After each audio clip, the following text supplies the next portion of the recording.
Now that we've talked about toxic grade culture, maybe it's time to ask this question. Are you falling behind in math? Were you the one that threw that B+ quiz into the urinal? If so, I have a solution for you. Go to Tech Place, and there you'll receive a perfectly customized review packet for pre-calculus with parametrics, if you can afford $120 an hour. If not, good luck. Here's Kashvi to tell us more about math vision dependency.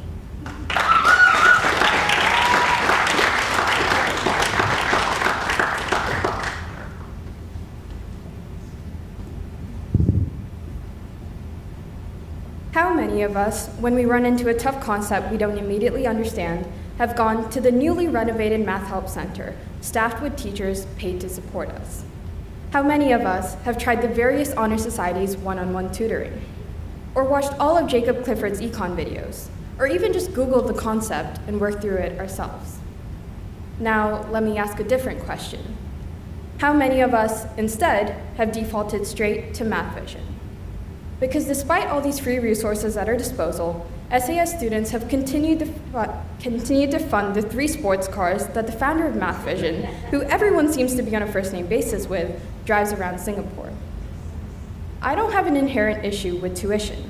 Learning isn't one size fits all, and for some students, the extra guidance can make the difference between confusion and confidence.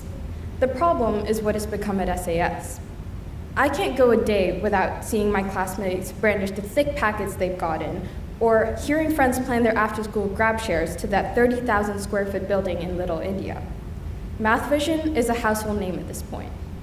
Instead of struggling through a problem, making mistakes, or trying different approaches, SAS students have gotten too used to outsourcing the thinking and using tuition as a first resort rather than the last one. And it's gone further than that. People are checking out of class entirely, zoning out and taking 20-minute bathroom breaks because they already know they'll be spoon-fed the content later in Math Vision. What we need to realize is that in college, this safety net disappears. There is no Math Vision.